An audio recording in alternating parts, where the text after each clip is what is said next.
I'm a professor in the Department of Biology at New Mexico State University, and I work on the interactions between these bobtail squids and their luminous bacterial symbionts. One of the best things about being a student here is you have numerous opportunities to work in a research lab.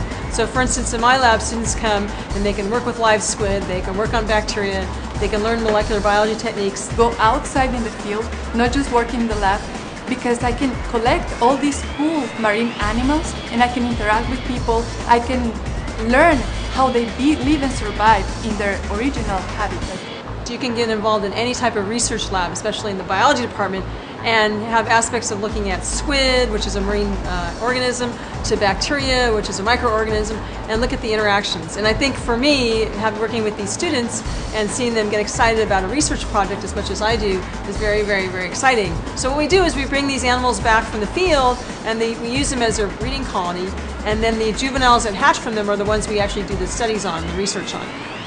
We have a nice habitat for them here, so the students can actually watch their behaviors, look at them, and then study these interactions that we're studying in the lab.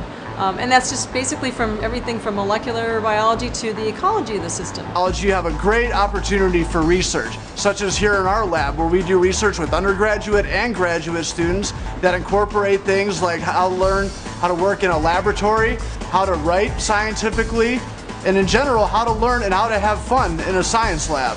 One of the reasons why we actually look at these squids is that the interactions between the bacteria and the squid are very similar to different pathogenic bacteria that infect your tissues. So in other words, things like cholera that give you cholera disease, those bacteria are very closely related to the bacteria that these squids have, except that the bacteria that are in the squids are non-pathogenic. So if we look at and understand how non-pathogenic infect eukaryotic tissues, we can better understand how pathogenic ones actually interact with our own bodies. And that way we can solve actually human health issues and maybe solve some of the problems that are going around the world today. After my studies, I can get a job working with microbes in Mexico or in many other parts of the world. Many of my students have done many different things. Some have gone on to professional school.